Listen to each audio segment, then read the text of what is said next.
en ese hermoso ayuno. Amén. Clamor al Señor por los hogares. Bueno, vamos a continuar entonces en esta mañana en la enseñanza de la palabra del Señor. Amén. Ya lo estaba diciendo mi hermana, el tema para este día, o para este día no, que vamos a estar manejando. Podemos llevarle un añito paseando por la Escritura, para que nos demos cuenta que las cosas no son tan simples como pensamos, sobre todo en relación con la familia. Invitarles a que leamos la palabra del Señor. Libro de los Salmos, capítulo 93, verso número 5. Es ese texto que quiero tomar como base para la enseñanza. Vamos a hacer un paseo por la Escritura, vamos a comenzar desde Génesis, vamos a ir hasta Apocalipsis, así que no lo vamos a hacer todo en un día, amén. No crea que aquí venimos a hacer un paseo por la Biblia, no se trata de eso. Trata de que aprendamos, que vivamos, que practiquemos los ejemplos que tenemos a la luz de la Escritura y que los apliquemos también nosotros en el hogar. Amén. Dice textualmente la palabra del Señor: tus testimonios son muy firmes. La santidad conviene a tu casa, oh Jehová, por los siglos y para siempre. La santidad conviene a tu casa. Solo el día domingo. La santidad conviene a tu casa solo el día de culto. Porque aquí consagraditos, pero se sale del culto y hay una transformación de personas. Y entonces ya el piadoso del culto ahora ya no es tan piadoso allá en la calle, allá en la casa. Pero qué bueno que pensemos por un momento eso. Oremos al Señor Jesús. Maravilloso Señor. Adorado y glorificado sea tu nombre, mi Jesucristo bendito. Dios del cielo, te doy gracias. Te doy gracias, Señor Jesús, porque tú eres fuente de toda sabiduría, de todo conocimiento. Señor Jesús, abre mis sentidos, abre mi mente, Padre Celestial, en este día, para hablar de tu palabra divina, tu palabra preciosa. Maravilloso Jesús, maravilloso Señor. A tu santo, bendito y glorioso nombre sea toda la gloria, toda la honra, toda alabanza, precioso Jesús. Aleluya, amén y amén. Gloria al nombre del Señor Jesús. Bien, tengan la bondad de tomar asiento, hermanos. Y hay dos casas que ocupan un lugar prominente en las páginas inspiradas, en la palabra del Señor. Hay dos casas que ocupan un lugar muy importante. La primera es la casa de Dios. Y textualmente el verso que he tomado como referencia dice: la santidad conviene a tu casa, oh Jehová, por los siglos de los siglos. Amén. Y la otra es la casa del siervo de Dios. Amén. La casa de Dios y la casa del siervo de Dios. Esa parte vamos a mirar dónde encajan. O si es que hay una diferencia. Porque a veces pensamos que la casa del Señor es esta. Y la Escritura dice que Él no habita en templo hecho por manos humanas. Amén. Él no habita en cosas hechas por los hombres. Pero a veces pensamos que el punto de consagración es la iglesia. Pero la iglesia no son estas paredes, no es este lugar. La iglesia somos nosotros. Amén. Entonces, ¿dónde encajamos nosotros? En la casa. Entonces vamos a hablar entonces por ese motivo ¿Cuál creen entonces ustedes que es la casa que sigue en importancia después de la casa de Dios? ¿Cuál será? ¿Ah? Por eso vamos a responder un interrogante. Ahí nuestros hermanos, ya vamos con la diapositiva número 4, vamos a resolver este interrogante. ¿Cuál es la casa del siervo de Dios? Amén. ¿Cuál es la casa del siervo de Dios? Usted puede estar ya dándose su análisis, ya puede tenerlo bien claro, pero yo estoy aquí, soy el presidente del departamento de familia y el departamento de familia es un equipo de trabajo. Amén. Y ellos me van a ayudar en esta didáctica, en esta mañana de la enseñanza. Es una enseñanza didáctica. Ellos nos van a ayudar a resolver entre todos cuál es la casa del siervo de Dios. Así que voy a invitarles para que vengan. Todo el equipo de trabajo. Gracias al Señor Jesucristo, porque el Señor por su gracia nos ha dotado de personas capacitadas. Así que acérquense por acá. Tenemos nuestra hermana Carmen Rosa, nuestra hermana Erika, está mi esposa, mi hermana Miriam, la hermana Sandra, nuestra hermana Xiomara. Hay más, pero no han podido venir. Está nuestro hermano Diego, en razón a su trabajo. No ha podido estar hoy, igual el hermano Robinson. Ese es todo el equipo de trabajo que tenemos en el departamento de familia. Entonces, ¿cuál es la casa del siervo de Dios?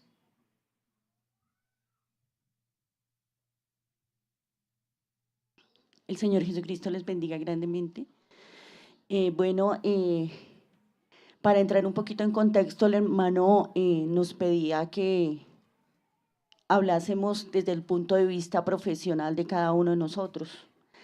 Entonces, desde el punto de vista del derecho, buscando la definición, y si uno va al origen del derecho, que es el derecho romano, vemos que la casa tiene una connotación no solo como casa física, sino también implica el tema e involucra a la familia. Entonces, cuando se habla de la casa, no únicamente se está hablando como de la edificación, de la construcción de las paredes, sino también de quienes conforman ese hogar. Y de pronto estaba mirando un poco acerca de los sinónimos de la palabra casa, y uno de los sinónimos es hogar, otro sinónimo también hace referencia a residencia, a domicilio, a la familia también.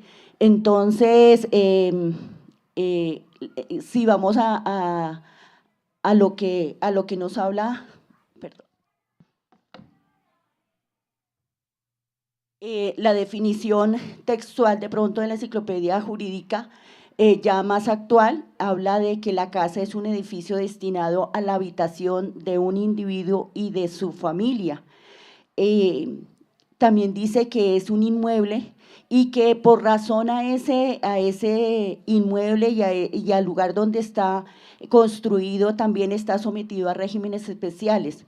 Por ejemplo, dependiendo la legislación de cada país, me refiero a que ese domicilio, ahorita un poquito brevemente voy a tratar de hacerle la diferencia de lo que es residencia y domicilio, que no es igual, no es un sinónimo, que tiene una connotación diferente, y que de pronto ustedes, algunos que han tenido que o han visto de pronto algún familiar, algunos procesos, van a mirar que cuando se va a presentar, por ejemplo, una demanda, no se puede presentar en cualquier lugar, hay que tener la competencia del domicilio. Por ejemplo, cuando hay niños prevalece es el domicilio del menor, del niño, la niña o del adolescente. Entonces, si el niño reside aquí en Chía, el proceso referente a ese niño se debe llevar es aquí en el municipio de Chía y no en otra parte, porque tiene una competencia y está bajo la jurisdicción. Entonces, pues eso es importante también, el concepto de casa, de domicilio, también de residencia.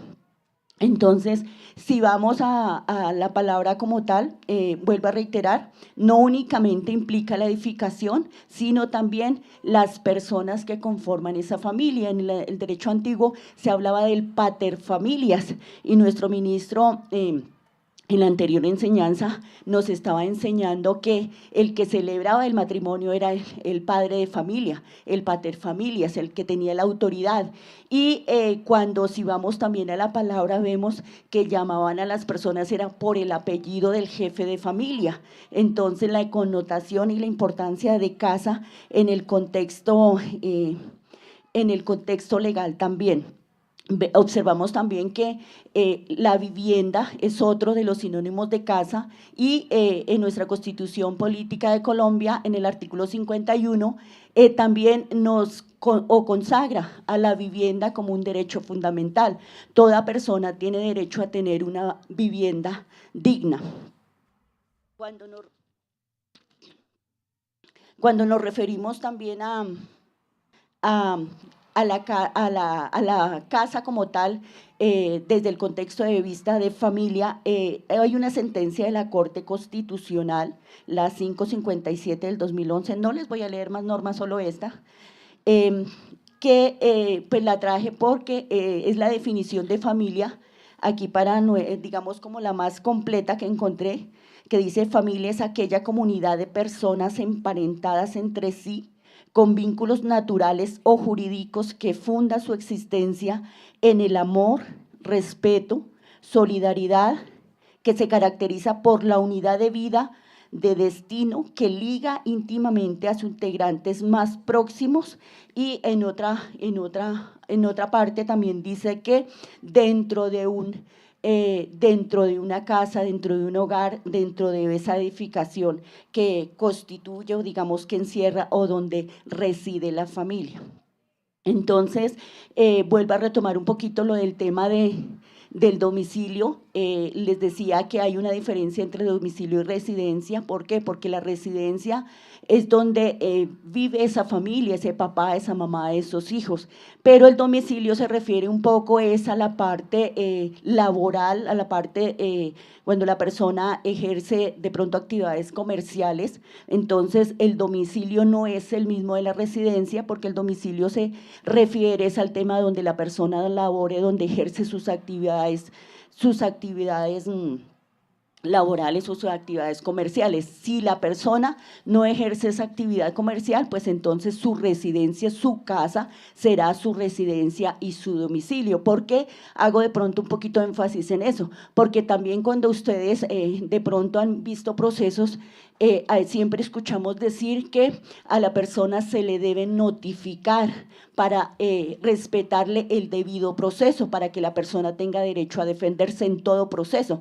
Entonces es muy importante dentro de un proceso, sea administrativo, sea judicial, en el ámbito que sea, tener presente cuál es el domicilio para poder citar a esa persona, para que esa persona pueda acudir y también defenderse, rendir sus descargos o presentar todos los argumentos que requiera.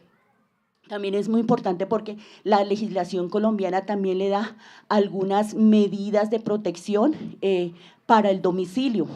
Entonces, por ejemplo, ustedes han escuchado hablar de la violencia intrafamiliar, pues es un tipo penal que se ejerce contra la familia, padre, madre e hijos o las personas que viven dentro de ese núcleo familiar. Entonces también la legislación ha consagrado medidas de protección contra la familia y, por ejemplo, en el derecho de familias, cuando hay violencia intrafamiliar, la autoridad administrativa o también incluso la penal puede tomar la medida de hacer que el agresor se vea obligado, o lo obliga más bien, la autoridad obliga al agresor a salir de su casa, de su lugar de habitación, para proteger a la familia que queda ahí. ¿Por qué? Porque de pronto ese agresor está causando daño a uno de los miembros de la familia, a esa víctima. Entonces la ley permite o autoriza a la autoridad para que proteja el domicilio de esa familia.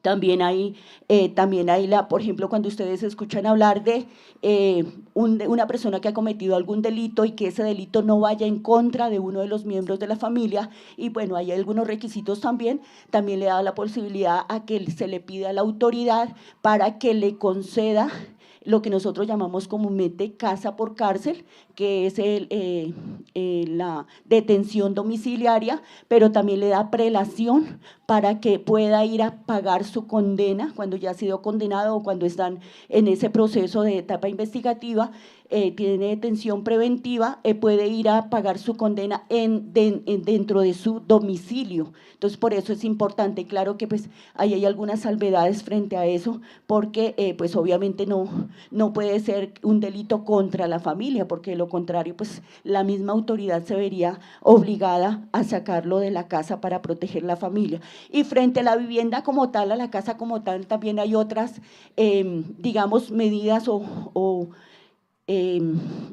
figuras más bien en derecho para proteger la casa, y una de ellas en la parte civil, cuando ustedes de pronto han escuchado que van a comprar un inmueble o van a vender un inmueble, o cuando ustedes sacan un crédito con una entidad para compra de su vivienda, también hay unos gravámenes que protegen ese hogar, esa casa, esa vivienda, como es el patrimonio de familia y también la afectación a vivienda familiar. Son dos figuras que protegen la casa donde usted habita con su familia. Dios les bendiga. Amén. Bien, gracias, mi hermana. Han escuchado casa en el contexto jurídico. Dios les bendiga, hermanos. A mí me corresponde hoy abordar el concepto de casa desde la parte cultural. Dentro de lo que leía e investigaba, la parte cultural como que junta todos los aspectos de valores de las familias o de las casas como tal. Nuevamente, al igual que lo que decía mi hermana Carmen Rosa, no se abarca desde las paredes o desde una construcción arquitectónica el concepto de casa, sino nuevamente vamos a los habitantes que están allí. Entonces, desde la parte cultural se encierra todo como lo que es la política, las relaciones interpersonales, los valores que se manejan en ese hogar como tal, no la política general como la que hablaba mi hermana Carmen Rosa, sino la que hay en cada hogar. Entonces nos vamos a la jerarquía del hogar, quién manda y quién no en la casa. Entonces si está la mamá, el papá, cuál es la jerarquía que tienen y dónde se abarcan los hijos. Si es en un hogar de madres solteras, pues entonces la jerarquía o el que está más arriba pues sería la mamá. Entonces en la parte cultural, casa se entiende como esto. Entonces vamos a un ejemplo más práctico. Por ejemplo, en mi caso no soy de cuna cristiana, sino que nosotros llegamos al evangelio cuando yo tenía como 14, 15 años. Y mi mamá decía mucho una frase, era, en mi casa mando yo. Si ustedes viven en mi casa, yo digo que nos vamos para culto, entonces como ustedes viven en mi casa y dependen de mí, viven bajo mis reglas. Entonces, muy seguramente, si ustedes lo escucharon en sus vidas, cuando usted se convirtió en padre, usted también le repitió eso a sus hijos. En mi casa mando yo, ¿cierto? También vamos a otro tipo de ejemplo. Por ejemplo, yo tengo una prima que tiene 2 años, una hermanita también que tiene 2 años. Y un día ellas interactuaban y mi mamá me contaba que mi prima se puso brava porque algo le hizo mi hermana, entonces se quitó el zapato y fue a pegarle con el zapato a mi hermana. Y ella dice, muy seguramente así es como hacen con ella en su casa. Y le preguntamos a la mamá y efectivamente ella decía, sí, cuando yo la regaño y le voy a pegar, me quito el zapato y voy y le pego. Entonces así es como ella actúa. En el ámbito cultural sería eso. Entonces, si hablamos de familias cristianas, hablamos de unos valores arraigados, una cultura. La familia o la casa a nivel cultural significa memoria o historia familiar, significa nuestra identidad. Entonces, si hablamos de casa, hogar, en el sistema cultural estamos hablando de que hay una vestimenta que nos identifica, un actuar que nos identifica a nosotros y muy seguramente como nos relacionamos con nuestros hijos en casa, ellos se van a relacionar afuera y lo van a ver. Es su identidad. Entonces, en el ámbito cultural abarca todo esto y entonces serían nuestras relaciones interpersonales. El niño primero está en casa y aprende a comportarse y después sale y de esa manera en que se educó, esa manera en que desarrolló su identidad, la va a mostrar afuera. Entonces, si hablamos de hogares cristianos, una manera de vestirse, una manera de actuar, una manera de hablar, una manera de llegarle a las demás personas. También se habla pues de la otra contraparte, digamos, que sí hay, lo decía mi hermana Carmen Rosa, violencia intrafamiliar. Muy probablemente ese niño que vivió en un hogar de violencia intrafamiliar va a replicar lo mismo el día que tenga su hogar. ¿Listo? Entonces sería esa parte. Bueno, gracias por ese aporte. Otro aspecto, el cultural. No es lo mismo el concepto de casa tal vez aquí en Colombia que en otro país, en otra cultura. Otro concepto. Bueno, me correspondió casa en el contexto familiar. Hace referencia al lugar de procedencia y de formación. Se identifica como la casa de tus padres. Ejemplo, familia Mora Vasallo. Bueno, es el contexto familiar. Ella colocó el ejemplo de ella. La formación, lo que se es en el contexto familiar. Entonces, la casa también se identifica como la casa de los padres. El Señor les bendiga. A mí me correspondió una analogía entre la casa y cómo la vemos, o sea, la familia en el ámbito de arquitectura. Entonces, la conformación de la familia la podemos comparar con la edificación de una casa, de un edificio, de un castillo, de una construcción. Lo primero que debemos tener en cuenta son los cimientos. Los cimientos son la parte más baja del edificio o casa donde se apoya toda la estructura de la edificación. Es el fundamento o base de algo.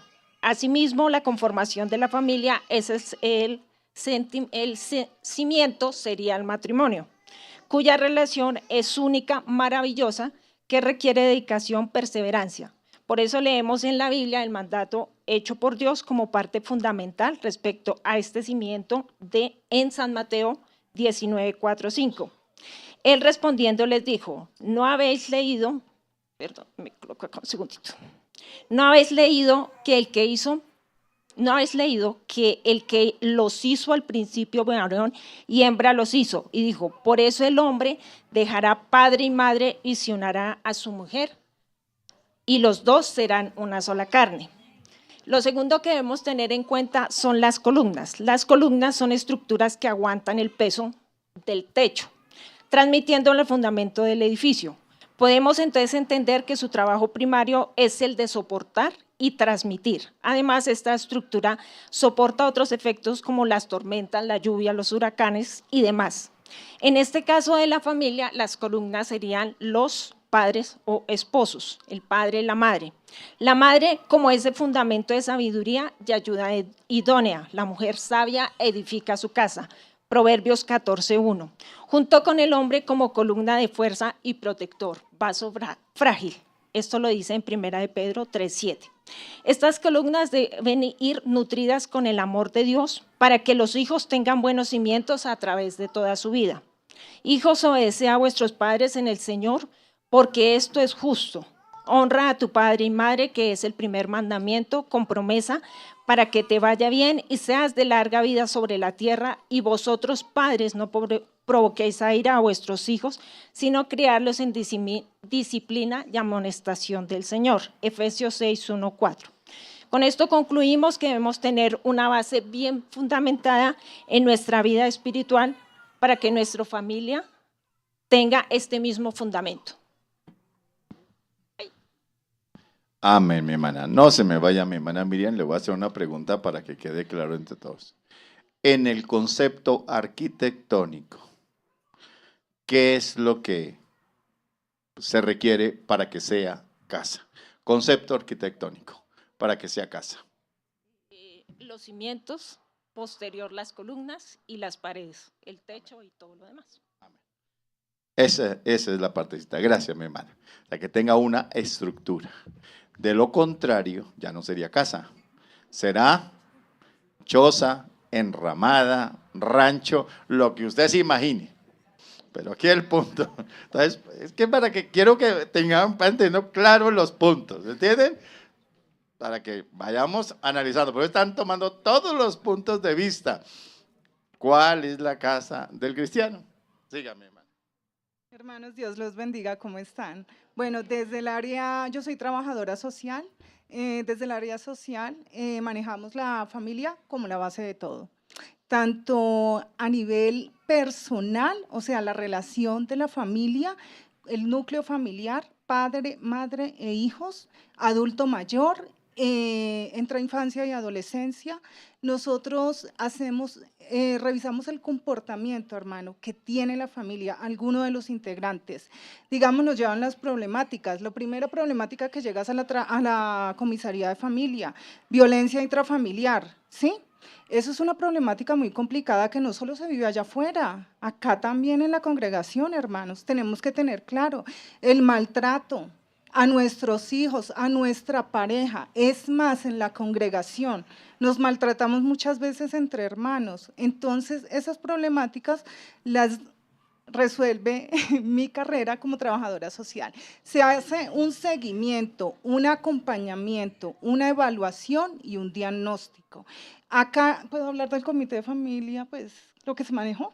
Bueno, mientras estuve en el comité de familia el año pasado, este año, pues pude manejar la problemática de la familia del hermano Álvaro Torres. Para la gloria y honra de nuestro Señor Jesucristo, pues el Señor dio la victoria. El caso era muy complicado con su hija, con la hermana Laura. Entonces se les brindó un acompañamiento, hermanos. Se escuchó la problemática de ellos aquí en la iglesia. Y nosotros no resolvemos problemas, nosotros brindamos herramientas con las cuales las familias pueden resolver sus problemas. ¿Por medio de qué? Del diálogo y acuerdos, hermanos. En toda relación tiene que haber un acuerdo. O sea, usted tiene que ceder un poquito. No es que yo soy así, así fue mi papá y así moriré. No, señor. Usted salió de esa pila bautismal. Ahí murió ese viejo hombre, hermano. Esas escamitas, haga de cuenta ese pescadito que salió de allá, lleno de escamitas, ¿no? Y el Señor cogió esa palita y fue quitando una a una, nos va quitando las escamitas. ¿Qué son las escamitas? Todo eso que traemos. No, mi papá le pegaba a mi mamá, entonces yo repito el comportamiento en mi casa. Obviamente sí, con la psicóloga ahora lo va a manejar. Yo pienso que un 50-50 se repiten muchas veces los comportamientos. ¿Por qué? Los niños son esponjas. Lo que usted hace en su casa, el ejemplo, hermanos, que usted da en su casa perjudica a sus hijos. ¿Por qué? Son esponjitas que todo lo absorben, hermanos. Entonces, a veces pensamos que no. Le digo a mi esposa una mala palabra, ¿sí? Y el niño estaba por ahí y no. Pero resulta que algún día el niño en el colegio salió con la mala palabra que escuchó en la casa o vio al papá pegándole a la mamá. Yo he tenido casos en los cuales, desafortunadamente, la niña dijo: es que mi papá agarra patadas a mi mamá y por eso yo agarro patadas a mis compañeros en el colegio. ¿Por qué? Porque vio ese comportamiento. Entonces nosotros trabajamos toda la parte de la relación del ser humano a nivel interno, a nivel hogar y a nivel sociedad allá afuera. ¿Sí? Porque tenemos que tener un comportamiento, más acá en la congregación, porque voy a hablar del tema familia. Aquí tenemos grupos de infancia y adolescencia, tenemos grupos de adulto mayor en casa, que son problemáticas que se presentan cuando el cónyuge tiene alguno de ellos que vivir con su papá. Entonces el otro arma una presión, hermana, que uno ya ni sabe qué hacer con el pobre adulto mayor que le dio la vida a uno, y lo ponen en esa presión terrible que usted tiene que sacar al papá de acá porque yo no puedo convivir con él. No, tenemos que llegar a acuerdos, hermanos. Insisto, todo se soluciona por medio del diálogo. ¿Ok? Entonces, pues esa es la función como trabajadores sociales. No damos, que yo le voy a decir, tengo una fórmula mágica, no. Le brindamos esa herramienta para que usted sea capaz de solucionar sus problemas en su hogar por medio del diálogo y por medio de acuerdos. Dios los bendiga. Gracias, mi hermana Xiomara. Seguimos con el otro punto de vista. Bueno, Dios les bendiga. Ese es un punto de vista, el pastor solicitó antropológico, ¿sí? Mi enfoque es más desde la psicología, aunque eso hace parte un poco de las ramas, pero bueno, desde la antropología, esto es muy amplio, hablar de familia, los estudios son extensos, pero vamos a iniciar. Bueno, la familia es un sistema natural y evolutivo, las familias no son estáticas, ¿sí? Por eso se debe quitar de pronto ese concepto de que las familias de antes, es que como antes, así como han cambiado los celulares, evolucionan las familias. La familia, uno, como institución social, eso significa que a veces tenemos un lenguaje que estudie para que sea alguien en la vida. No, usted ya es alguien, usted es una institución social, ya es familia. La familia como grupo es un conjunto de personas, bueno, que interactúan, ¿sí? Y desde lo interno se va a lo externo. ¿Listo? La familia como construcción cultural, aquí es muy importante, cada cosa que hacemos dentro de la familia, ritos, celebraciones, hacen parte del movimiento de cada familia. Por eso, cuando nos casamos, son dos culturas las que se unen, ¿cierto? La familia como conjunto de relaciones emocionales. Eso quiere decir que cada grupo de la familia debe satisfacer las emociones en su hogar. El amor, la ternura, bueno, qué sé yo, todos los demás sentimientos. Cuando no hay ahí, es por eso que se busca afuera, ¿sí? Y finalmente, cuando la familia no logra mantener ese clima, ¿sí? Fracasa en su función para satisfacer las necesidades emocionales de los integrantes. Las emociones actúan emocionalmente, es en la familia. Las emociones no se aprenden afuera, ni en terapia, es en el núcleo de la familia. Gracias, mi hermana Sandra. Bueno, como ustedes pueden ver, personal para trabajar en el departamento de familia lo hay. Pero de una vez quiero aprovechar, aunque se han dado estos conceptos, y nuestros hermanos están ahí prestos a colaborar. Eso no quiere decir que si usted viene a buscar al pastor y a su esposa a pedir un consejo, que va a estar en conocimiento de todo el departamento. No. Lo que yo tengo es equipo de colaboradores, y es que dependiendo del caso, se puede remitir a alguno de los profesionales. ¿Sí me hago entender? Por eso hay un ramillete de profesionales que tenemos acá. Entonces remitimos el caso a ellos, y entonces ya serán nosotros con esa persona para ayudarles, dependiendo las circunstancias, si es de carácter emocional, si es de carácter jurídico o si es de carácter médico. Pues el otro aspecto es cuál es la casa del siervo de Dios desde el punto de vista médico. Eso le correspondía a mi hermano Diego, pero mi hermano Diego no pudo asistir hoy en razón a su trabajo. Usted ve que cuando se es médico, pues realmente los turnos de trabajo lo llevan allá. Pero voy a darles el punto de vista en cierta manera, aunque no soy médico, pero voy a ubicarme como si fuese médico, y ustedes vamos a pensar que usted es mi paciente, ¿correcto? Cuando llega el paciente donde el médico, ¿qué le dice? ¿Qué cree que le dice el médico? ¿Ah? A la orden, ¿en qué lo puedo atender? ¿Y qué le dice el paciente al médico? ¿Qué le dice el paciente al médico? Mi tío tiene un problema de jaqueca que no se aguanta y por eso vengo yo aquí. ¿Qué le dice entonces? Doctor, me duele esto, me duele aquello, me duele lo uno, me duele lo otro. ¿Sí o no? Así que entonces, en ese contexto, desde el punto de vista médico, ¿cuál es la casa del siervo de Dios? Ese era importante que tuvieran en cuenta, el cuerpo. Porque miramos todo desde un contexto familiar, pero también tenemos que mirarlo desde el contexto del cuerpo. Como ustedes ven, todo apunta a que nos miremos que el concepto de familia, el concepto de casa, va un poco más allá que cuatro paredes, en todos los aspectos.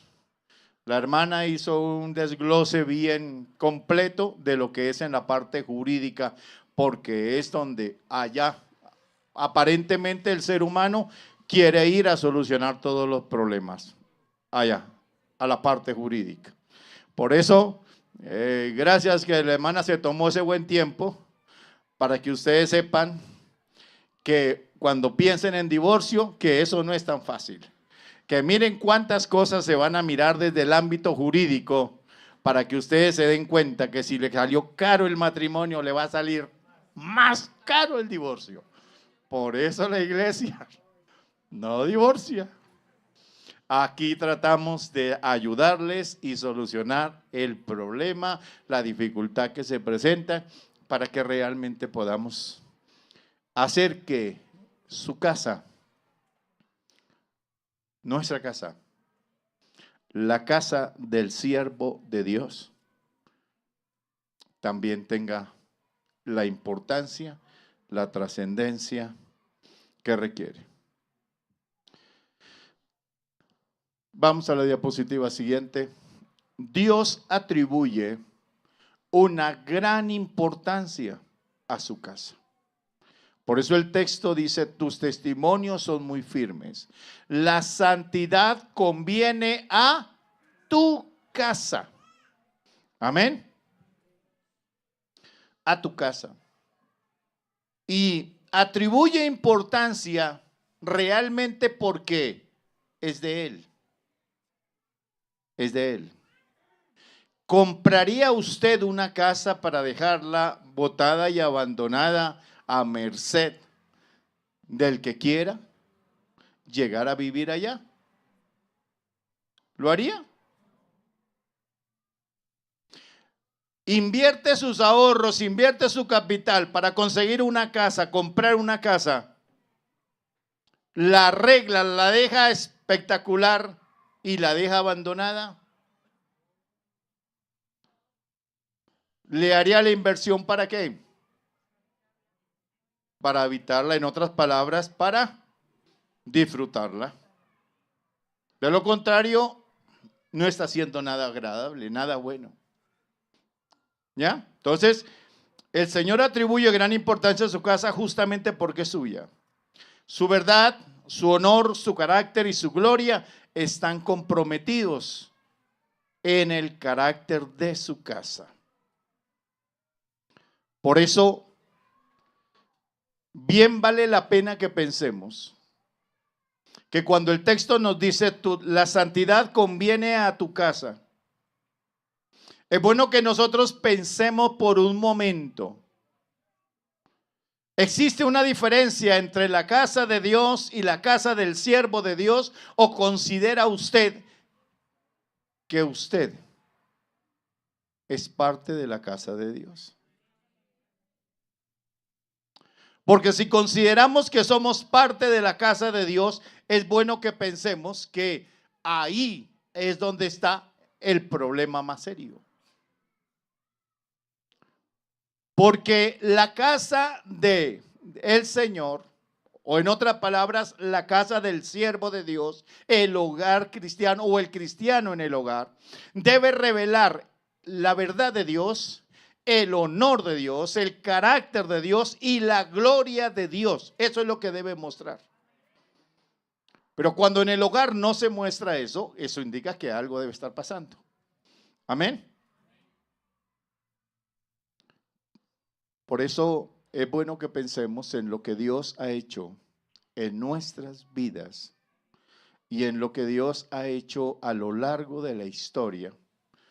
Por eso qué bueno que tomaron conceptos de la familia desde el comienzo, desde allá, desde el Génesis, y eso es lo que vamos a estar mirando a la luz de la Escritura. Amén. Porque muchas personas aquí pueden estar dispuestas a comprender la verdad y la importancia de los principios relacionados con la casa de Dios, mas son pocos comparativamente hablando los que prestan suficientemente atención a los principios que deben regir la casa del siervo de Dios, teniendo en cuenta de que la casa nuestra, como vivamos nosotros, reflejará la gloria de Dios.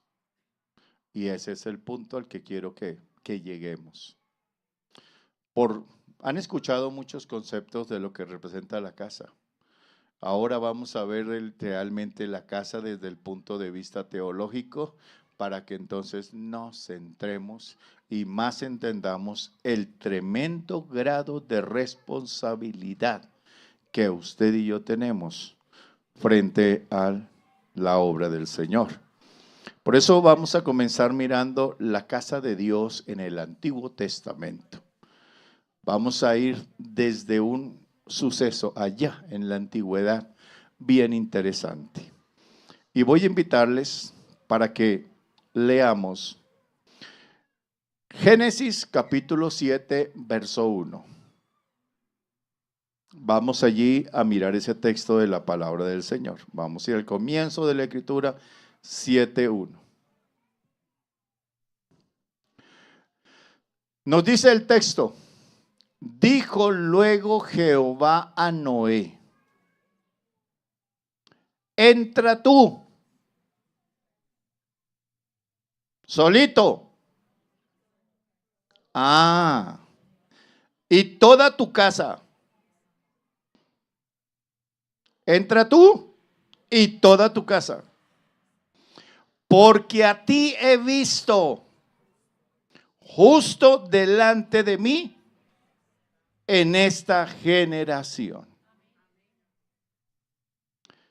A veces nosotros pensamos que Dios no se da cuenta de cómo actuamos, de cómo obramos. Por ahí, en pocos tips, las hermanas tocaron el tema de lo que es la violencia intrafamiliar. Y nosotros a veces actuamos indebidamente con la esposa, con el esposo, con los hijos. Se actúa de manera que no es correcta. Y pensamos que Dios no se da cuenta. Y pensamos como que Dios se hace el desentendido. Y entonces que no se va a dar cuenta. Pero cuando el Señor le dice: entra tú y toda tu casa en el arca, porque a ti he visto justo. Eso lleva a un concepto que debemos tener más claro. A ti he visto recto. A ti he visto con principios, con una formación diferente a todo lo demás. Amén. Por eso es importante que, y estuvo bien el apunte en el contexto sociológico, porque te he visto diferente a los demás.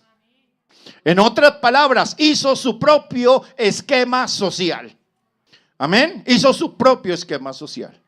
Y es importante que nosotros tengamos en cuenta que aunque vivamos en medio de un mundo amoral, un mundo corrompido, no es ese y debe ser el procedimiento de un cristiano. Y no debe ser el funcionamiento de un hogar cristiano que, como allá en mis antepasados viví en un hogar donde existía la violencia, entonces hoy se repite la violencia en todos los aspectos. No, hay que hacer un cambio. Y ese cambio es el que debemos comenzar. Porque ese cambio tiene unas implicaciones muy tremendas. ¿Quién me puede decir sin que abra la Biblia y sin que me la muestren en pantalla? Hechos 16:31.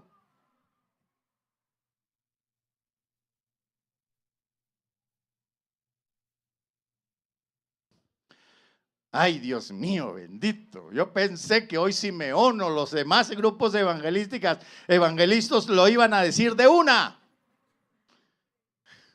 ¿Qué dice? Póngame el texto porque para que no se les olvide nunca.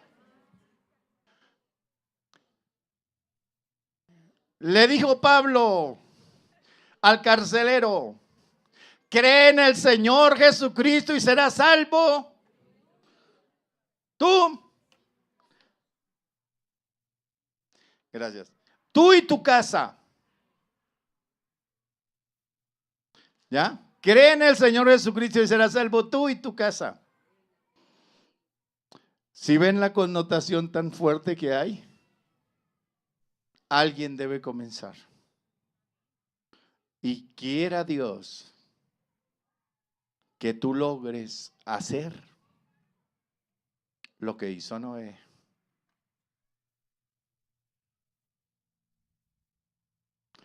Noé es tipología de Cristo. Tipología de Cristo.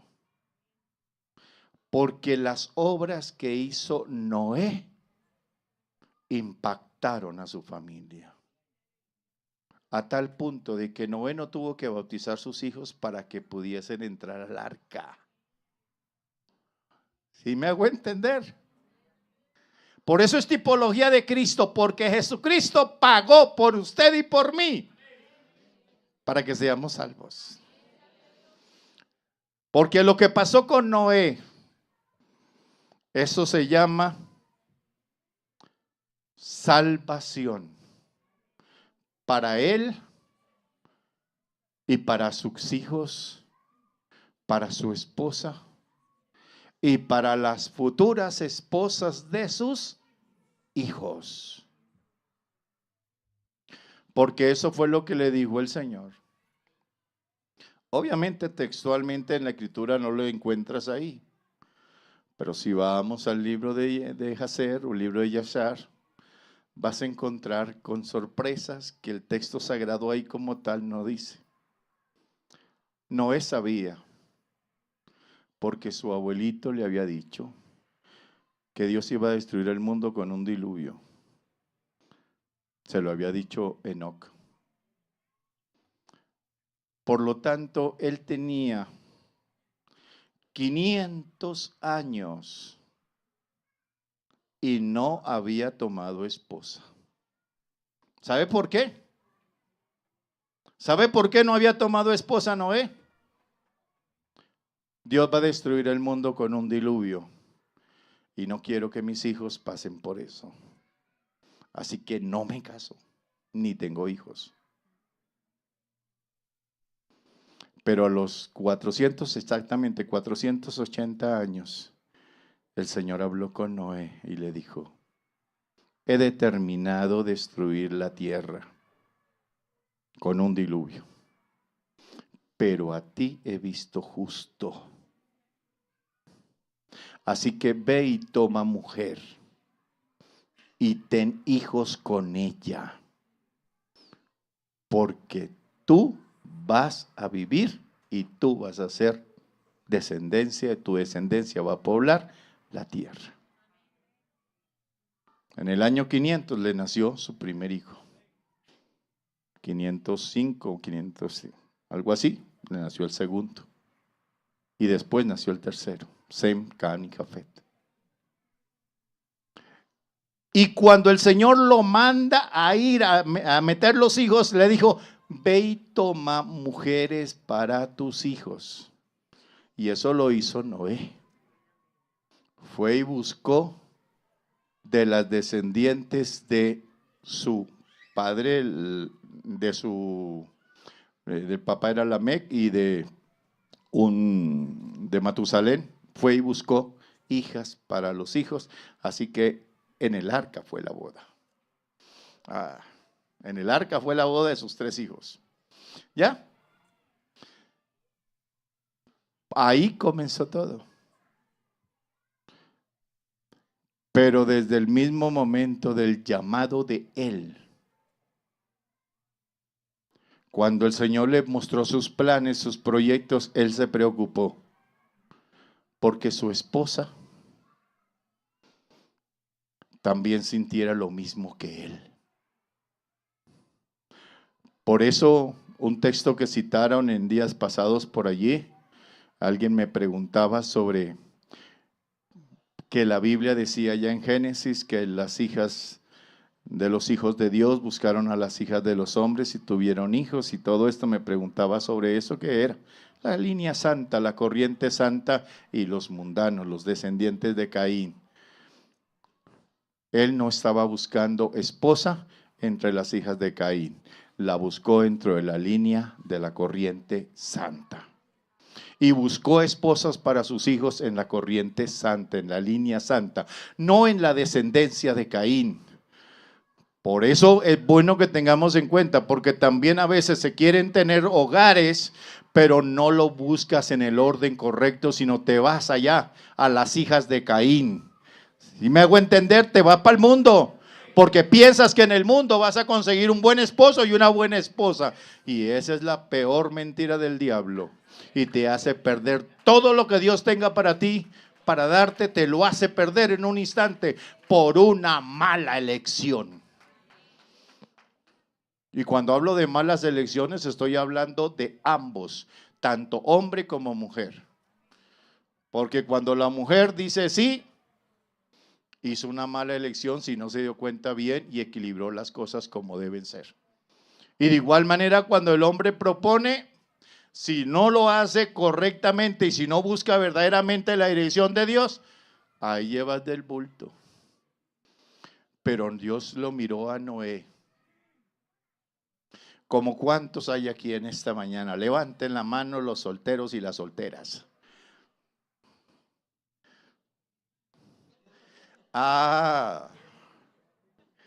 Así lo miró el Señor, así Noécito estaba soltero todavía.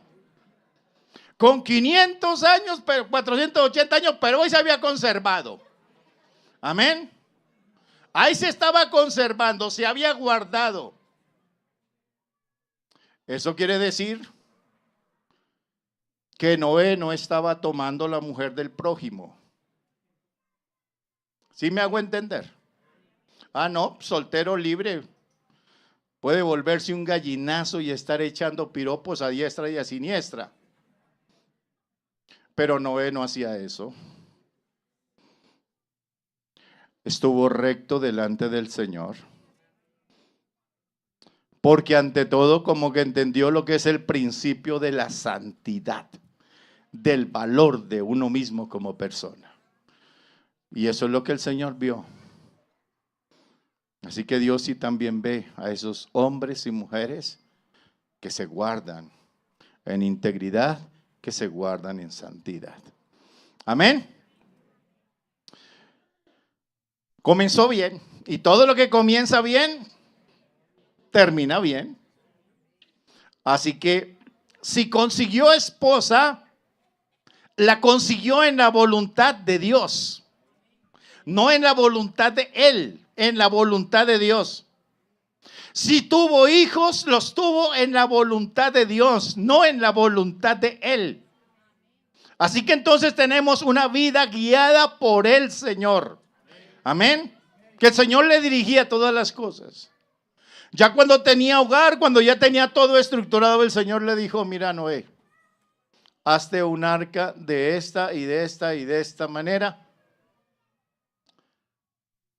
Y ahí te vas a salvar. ¿Cuánto tiempo gastó Noé construyendo el arca?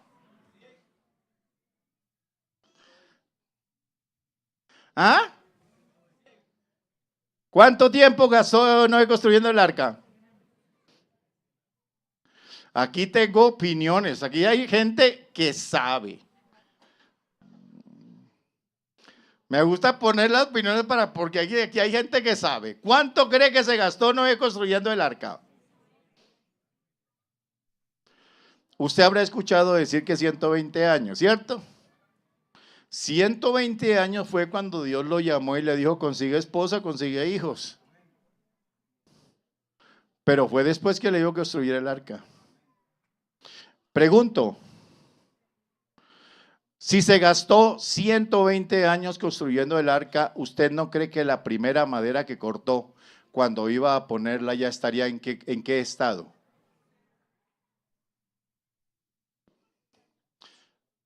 Dependiendo de la madera, ¿cuál puede ser la duración de la madera? Ah, no tardó tanto. Cuando el Señor lo mandó, se gastó 5 años construyendo el arca y la hizo en 5 años. Y cuando terminó, y cuando el Señor lo llama y le dice, ahora sí, entra allí con toda tu casa. Amén. Y se dice que Noé es tipología de Cristo porque Noé es la cabeza de un grupo de salvos. Amén. Mándeme la diapositiva siguiente solamente, que creo que aparezca solamente la imagen. Aparece el texto por allí. Ahí está. Noé es la cabeza de esos salvados. Porque todos los que estaban ahí habían sido salvos, basados ¿en quién? En Noé. Ahí es, yo quiero que pensemos y quiero que dejarles a ustedes este tip el día de hoy. Si tienes un hogar donde ambos son creyentes, déle gloria a Dios y glorifique al Señor y permita que esos hijos que se levanten guiados en la voluntad de Dios. Pero si no es así, si solo tú eres el creyente, entonces ahí sí tengo que decirte que pilas, porque tú eres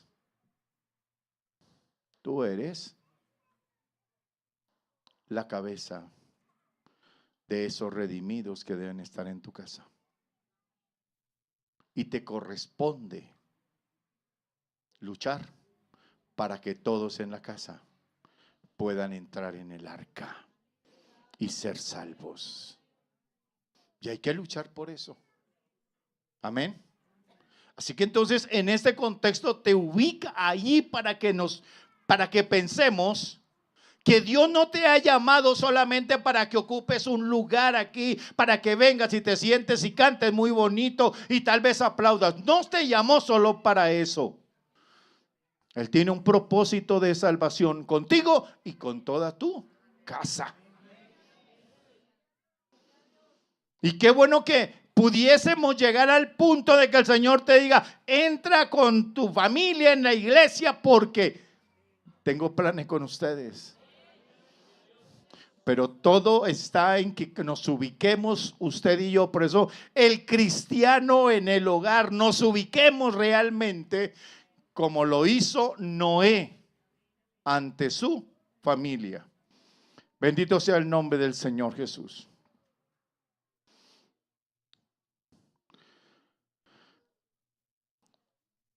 Tuvo que él haber gastado tiempo en la formación de sus hijos, mostrarle los principios, mostrarle que lo que Dios decía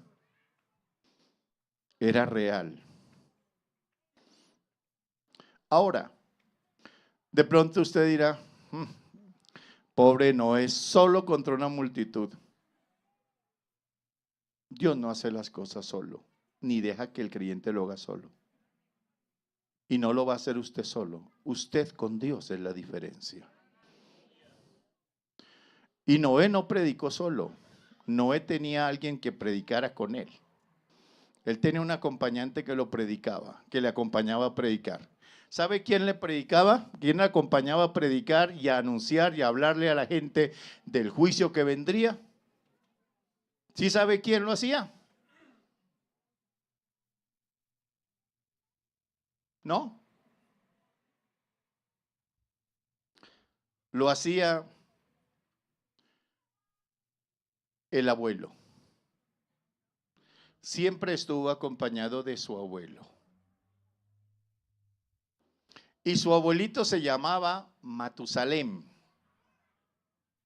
Y Matusalén significa cuando él muera vendrá el fin. Porque Dios le dijo a Enoc, que era el padre de Matusalén, que él iba a destruir el mundo con un diluvio, porque le pesaba haber hecho al hombre. De tal manera que usted ha leído en la escritura que dice, caminó Enoc con Dios y desapareció porque le llevó Dios. Pero antes de desaparecer dio testimonio. Así dice, ¿sí o no?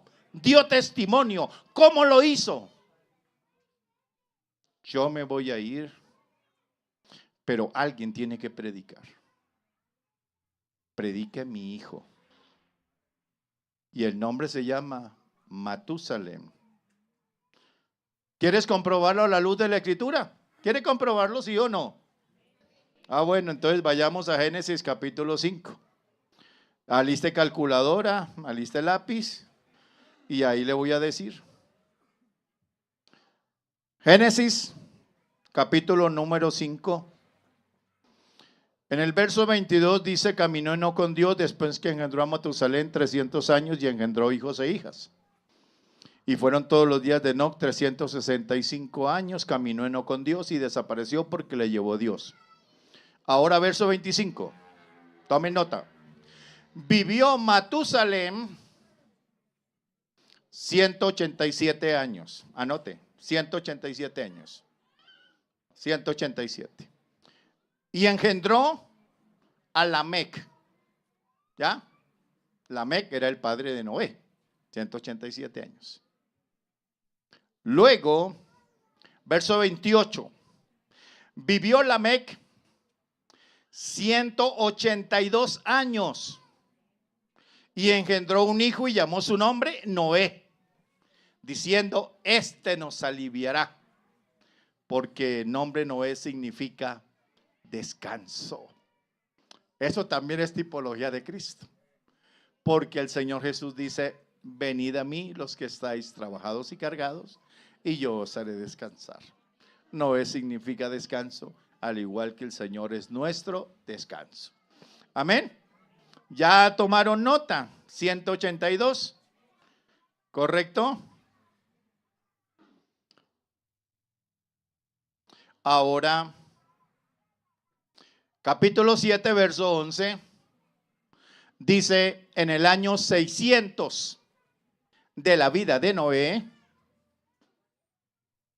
en el mes segundo, a los 17 días del mes, fueron abiertas las fuentes y los cielos fueron abiertos, llovió lluvia, vino el diluvio. Háganme el favor y hagan la cuentica. ¿Cuánto marca? ¿Cuánto les dio? ¿Cuánto? 969. Muy bien. Entonces volvamos al capítulo número 5. Verso 27.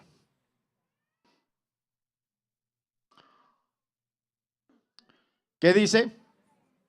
Fueron pues todos los días de Matusalén 969 años y murió. ¿Sí le dan 969 en el año 600? Ah, bueno. Así que entonces las cuentas ahí están claras.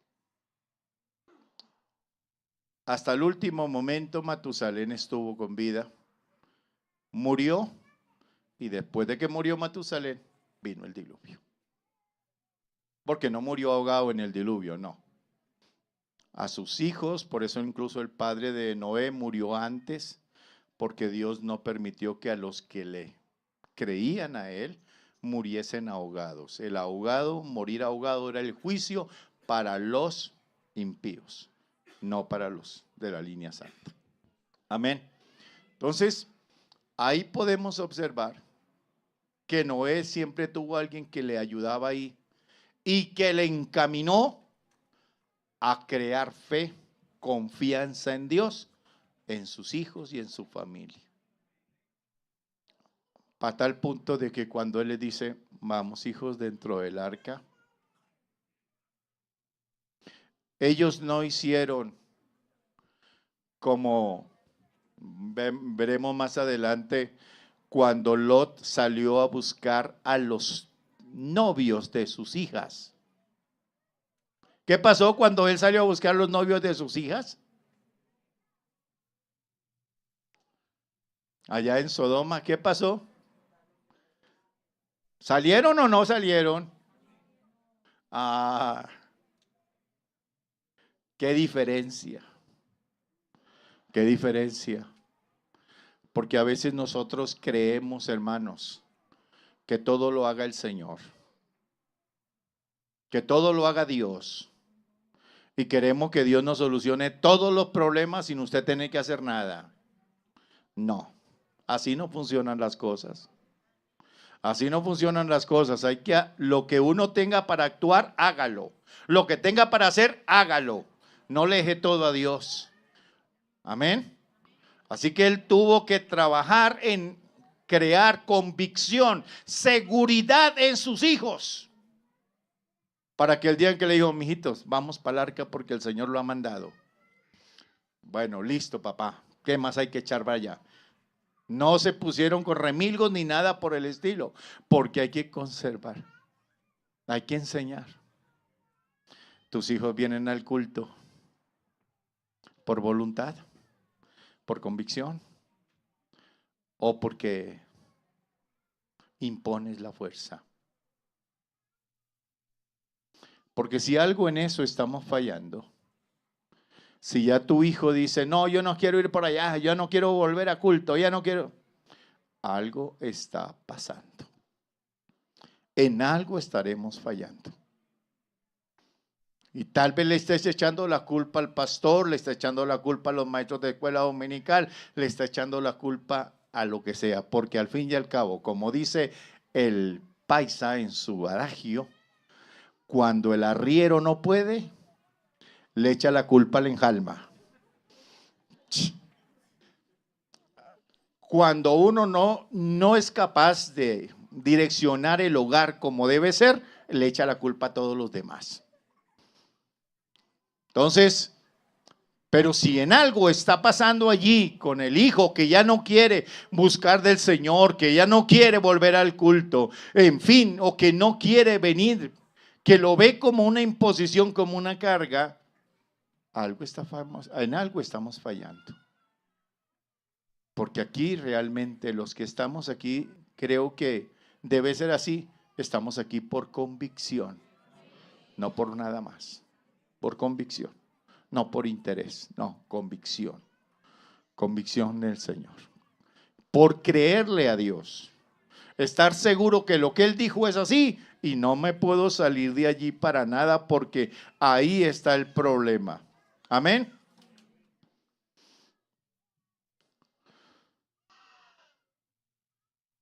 Entra tú y tu casa. Dios no reveló a Noé una salvación sin provecho para su casa. Jamás contempló tal cosa. La misma arca que fue abierta para él, fue abierta también para los suyos. ¿Por qué? ¿Porque tenían fe? No, sino porque Noé la tenía y porque ellos estaban unidos a él. Amén. Ese es otro aspecto interesante. Noé tenía la fe. ¿Qué cree que los hijos tenían esa fe? Posiblemente no. Pero los hijos habían aprendido a amar a su padre, a seguir a su padre y a atender a su padre. Así que entonces, en cierta manera, como que esa fe también los alcanzó a ellos. Le estaba diciendo que es tipología. ¿Por qué le digo tipología y por qué le tomo el aspecto de la fe? Porque cuando nosotros miramos el texto que dice que el Señor viene por una iglesia sin mancha y sin arruga, levanten la mano los que no tienen manchas ni arrugas en su vestido. Entonces la pregunta es, ¿no somos iglesia? Sí lo somos. Solo que al igual que en Noé, la fe de Noé salvó los suyos. Y a nosotros lo que nos salva es estar vestidos de Cristo, no más. Porque solo en Cristo, nosotros vestidos de Él, somos limpios y perfectos delante de su presencia. Porque humanamente nosotros tenemos fallas, tenemos equivocaciones, tenemos errores, se nos notan mucho, pero en el Señor somos perfectos. Porque todos los que habéis sido bautizados en Cristo Jesús, de Cristo estáis revestidos. Así que estás vestido de Cordero, no tiene por qué avergonzarse. Eso es lo que a nosotros nos garantiza poder partir y estar con el Señor. Amén. Porque no es por obras. Yo creo que cuando no levantamos la mano es porque todos pensamos en las obras, en nuestros hechos, en nuestras acciones, en nuestras equivocaciones, pero no es por eso, es por gracia. Seguimos con el ejemplo de la tipología. Bendito sea el nombre del Señor Jesús. Lo importante es que ellos fueron salvos por estar unidos a Él. Usted y yo seremos salvos por estar unidos a nuestro Señor Jesucristo. Amén. Gloria al nombre del Señor. De tal manera que estar unidos a Él se constituye para cada uno de nosotros un salvoconducto para llevarlos allá. Hay un salvoconducto allí. El apóstol Pablo también lo dice en la primera carta a los Corintios, capítulo 7. En algún momento lo tocamos aquí, el otro día pregúntale a tu pastor. Si una mujer tiene esposo creyente, no lo abandone. Si un esposo tiene mujer creyente, no lo abandone, porque son santificados en el creyente para que sus hijos sean santos. ¿Sí ven? ¿Sí ven la aplicación? Bueno, entonces, qué bueno que podamos entender esta partecita. Dios nos ha llamado para grandes cosas, hermanos. Y si Dios te ha permitido conocerle a Él, dale gracias al Señor por eso. Agárrate de la mano del Señor y empieza a luchar, a evangelizar, a trabajar en tu familia para que pueda llegar también a los pies del Señor Jesucristo. Amén. Bendito sea el nombre del Señor. Por eso es importante que tengamos en cuenta, mis hermanos, que la casa de Dios es puesta en una posición de bendición y de responsabilidad, porque ella está unida a Él. Y la casa del siervo de Dios está por la misma razón, es decir, por estar unida a Él en una posición de bendición y de responsabilidad. Amén. Si estás unido al Señor, tu casa debe estar también unida al Señor. Si tú estás unido al Señor y la santidad conviene a la casa del Señor, en tu casa también debe haber santidad. Tú no puedes permitir que haya pecado de fornicación, de adulterio en tu casa. No puedes permitir que haya ningún tipo de pecado en la casa. No, pues que tu hijo, que ya es mayorcito, pero bueno, está en la casa, entonces él llega a escuchar reggaetón y llega a escuchar toda esa música tremenda, y entonces que porque está bajo el techo, el padre de familia tiene que aguantarse. No. Ahí es donde el padre de familia tiene que decir, la santidad conviene también a mi casa. Amén. Aquí no debe haber ni adulterio ni fornicación. El que quiera ser adúltero y fornicario, que se vaya para afuera. Pero que la casa del Hijo de Dios, de la hija de Dios, debe ser respetada. Porque esa casa lo que debe mostrar es la gloria de Dios, la presencia de Dios. Debe estar allí presente la dignidad de ese hogar. Y la dignidad no está en tolerar el pecado. Que los demás lo hagan allá, eso es otra cosa. Pero la casa del Hijo de Dios, de la hija de Dios, tiene que tener unos principios. A menos de que nosotros empecemos a establecer esos principios, podrás hacer que lo que sucedió con Noé sea una realidad en tu vida. Que tú creas y sean salvos toda tu casa. Amén. Pero ¿hasta qué punto nosotros rechazamos el pecado? ¿Nosotros rechazamos lo que a Dios le desagrada? ¿O estamos diciendo que somos de Dios, pero no rechazamos lo que a Dios no le agrada? Unidos a Él, sabemos lo que a Él le agrada y lo que no le agrada. Por eso, mis hermanos, vamos para adelante, que nuestra casa esté acorde con la voluntad de Dios y en la voluntad de Dios, para que esos hijos que se están levantando desde pequeñitos teman al Señor, le sigan a Él. Aquí vamos con la primera parte, por elección, salvación por medio del que cree. Vamos a entrar a otro ejemplo que ya tiene que ver con lo que tú haces y en lo que Dios te ha dado y cómo lo estás aplicando. Ese es otro ejemplo que vamos a manejar en la siguiente enseñanza con la ayuda del Señor. Voy a invitarles a que nos coloquemos en pie y démosle gracias al Señor en esta mañana. ¿Cuántos quisieran? Sabemos que el Señor está cerca, que está a las puertas, que su venida está más cerca, o el arrebatamiento de la iglesia está más cerca de lo que nosotros pensamos. ¿Cuántos quisieran aquí cerrar sus ojos? O si está ahí con su esposo, con su esposa, tómense de la mano. O si la esposa se le fue para algún lugar, qué bueno que la buscara y se tomen de la mano y le diga al Señor: Señor, con mi esposa, con mis hijos, quiero que el día en que tú vengas, o el día en que llames tu iglesia, para estar allá en las nubes, todos juntos, como Noé, no se le quedó ninguno.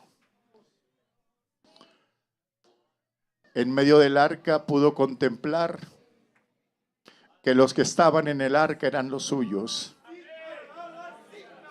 que no se había quedado ninguno, que todos los que estaban afuera se habían quedado por desobedientes, por incrédulos, pero su familia no. Que el Señor también permita que tú y tu familia,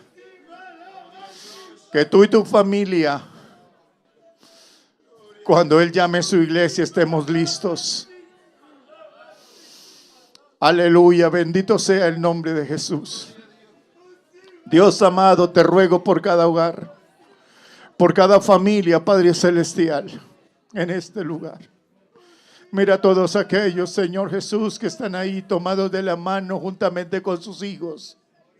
Padre Celestial, ayuda a mis hermanos, mis hermanas, Señor Jesucristo, en la enseñanza, en la formación de sus hijos, Padre eterno, precioso, aleluya. Para que cuando tú...